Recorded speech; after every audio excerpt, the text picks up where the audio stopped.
Okay, so this is part two, and I hope this actually works. I will review my videos before I post them. For the love of God, my video was interrupted, so I'm going to do the line that I was going to do in the last video, and I'm going to post them, and, you know, let's pray that they work. So as I left off before, I was totally rudely and completely interrupted and destroyed by someone who is hell-bent on making sure that I fail versus succeed. Here we go. So the line was, you're a badass, I'm a badass. So you drop the line that says, I've killed 95 men just to get to you. I've come a very long way to kill you. And me, being a bigger badass or just an asshole, look at you and say, knock yourself out. No. And then we engage in a fight and find out that who's going to be the bigger badass or the bigger asshole in the fight. And if the script is in my favor, then me telling you to knock yourself out was cool as fuck. Where me telling you to knock yourself out and I die means that those 95 men you killed obviously was a wash, because you killed 95 men without a scratch on you, and then you get to me and you're not even tired from fighting 95 men, and I'm fresh and I die, which clearly means you were the bigger badass, or your motivation was exceptionally well. Anyway, when it comes to acting, those are kind of the things that you have to be prepared to deliver. So if I'm hitting you up with the knock yourself out, and you don't have a retort, where your retort would probably be something more in the action of, you done talking? Or something, quick quip like, knock yourself out. Oh, I'm going to have so much fun with this. You're going to have one-liner that somebody's going to say for the rest of time. Alright? Like with knock yourself out, I got that from Brandon Lee. It has gotten me into a lot of trouble on TikTok and Twitter. But it has gotten me into trouble because I am forever telling someone to knock themselves out. And it's not me being a badass, it's not me being a cocky, it's just it just sounds cool as fuck. In the movie Rapid Fire, the guy is threatening to beat Brandon Lee's ass. He's telling him, I'm going to break your fingers, finger by finger. Then I'm going to break your ribs, rib by rib. Brandon's character of Jake Lowe looks up at him, got a little blood on his nose, and he goes, knock yourself out. No. So, I've carried that with me forever. Be it the unfortunate death of Brandon Lee, I will never get to work with him, although that was one of the people that I would have loved to work with. And I wouldn't mind working with Van Damme or Seagal either, but to be honest, I prefer Brandon Lee or Dolph Lundgren, and I damn sure want to work with Jackie Chan and Sammo. If I could work with any of the people that I named, Jackie Chan, Sammo, Brandon, unfortunately, who is dead, definitely Jet Li, definitely Dolph Lundgren. Those are some of the top martial artists that I would prefer to work with. But we're not going to leave off Gary Daniels. We're not going to leave off Frank Jeffries. We're not going to leave off Robin Shue. We're not going to leave off any martial artist that has gone out of their way to make sure that they have behaved and you don't really read too much about them. And we damn sure want to work with Ty Mack from The Last Dragon, because we got the glow. But anyway, when it comes to acting, you're going to have to learn how to deliver that stuff. And I'm more of an improv actor versus a script actor. So I improv a hell of a lot better than script. Plus, I've had a couple of concussions as a child, so my mental capacity to retain shit doesn't always work on certain things. But I can remember knock yourself out. It's like, what, 3 words? Knock yourself is 1 word, and out. Knock yourself out. That's 3 words. It's not that difficult to remember. And if it's a one-liner, most people remember one-liners better than they remember everything else you said in the movie. More like in Brandon Lee's case with Big Trouble in Little Tokyo, where he read the guy his rights as he was beating his ass. It's like, you have the right to remain silent, and he hits the guy falls back. You have the right to an attorney, as he kicks the guy, and then he kicks the guy into a vat of boiling beer, where he says, you have the right to be dead. And then he takes one of these little lighters here. We're not going to do this, but he clicks it, throws it in the vat, hellacious explosion. That guy also played in Ninja Turtles as Tanso or some shit, the bald guy. Ninjas. Vanish. That guy.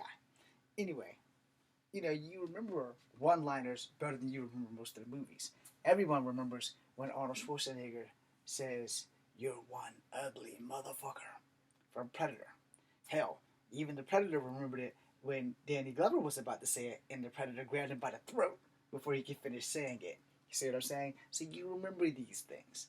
My job as an actor is to make sure that you remember those things.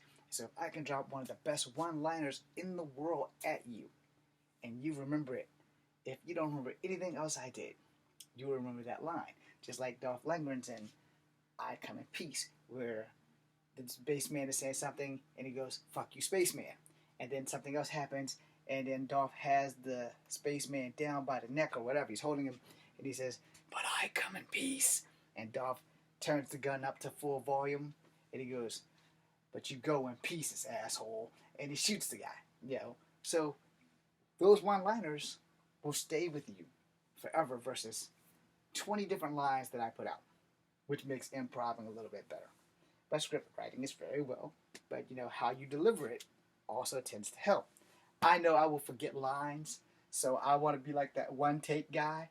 If I get it that first time, don't expect me to get it the second time. You should probably just go to the next scene, because I can almost guarantee I'll be the guy that fracks it up every other time after we get it right that first time.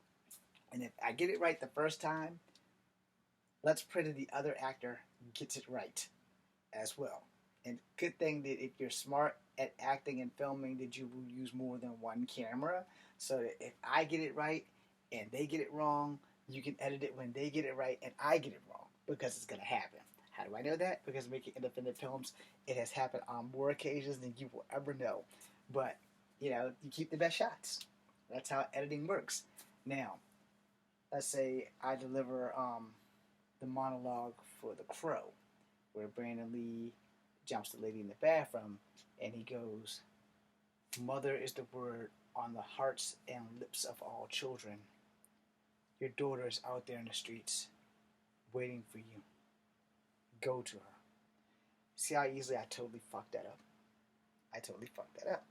Because it was a dramatic scene versus the action scene where he goes, "I'm looking for something in the color of a gold engagement ring. It was pawned here a year ago by your friend Tintin. Like the jacket?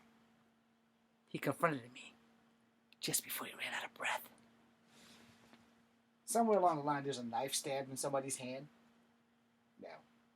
And there's also a shot in somebody's hand. He goes, "Oh!" He looks through the hole in the eye. Yeah. So, somewhere along the line, you remember scenes like that. But you won't remember the fact that the guy who he stuck all the heroin needles in body complained about his sheets. "Look what you did to my sheets!" Versus, I believe it was Arthur Albright who said, "Yeah, that's Tintin. Somebody had fun with his knives and stuck him in every major organ in his body in alphabetical order." So you remember tight lines like that, because that thing stays with you forever. Where if I did something from A Midsummer Night's Dream, which the only line I can really remember from that entire whole thing is, "What fools these mortals be." Alright? So Shakespearean shit, psh, not for Echo. It's not going to happen. Because I'm going to totally butcher that shit.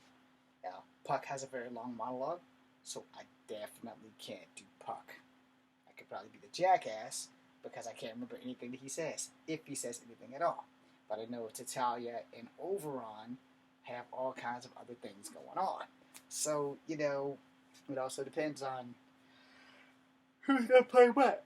In case we forgot, since Marvel owns Disney, there's a good chance that Marvel could probably put Oberon and all the gods from A Midsummer Night's Dream into the Marvel Universe. We never know. And if they like that idea, I want to be Oberon.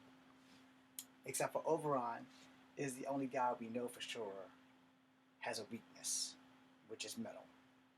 So that's like some really bizarre stuff, that he is a guy who has a weakness. That's like some strange stuff. But we won't go there. This is about acting. And acting takes work. Acting also takes passion. It also takes that desire to want to be there. And you will probably have to do roles that you would not want to do. But not necessarily. You also have to earn your role, And I'm gonna end this with this long ass talk about cattle calls and list. So I've been going to cattle calls forever. Since they've been coming to Virginia, I've been going to cattle calls, cattle calls, cattle calls. Some cattle calls have made me do things that I have regretted for life, like cutting off my hair, trying to get a role, even as an extra, still gonna get a role. Might not get paid, but I'm gonna get a role. And then when I do that and I come back, oh yeah, we got enough people now. But it's not my fault that the fucking line at the haircut place was like 40 people deep. You know, I couldn't just go home and shave it myself because I don't own a pair of clippers. I solved that problem. I bought a pair of clippers. But I will never, ever again shave my hair for shit. This shit's on. It's staying on. Yeah, I'm already losing it all up the front, so I'm going to keep what I have.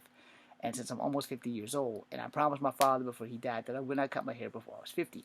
However, having hip replacement has done something genetic to the fact that my hair has stopped growing at this length right here.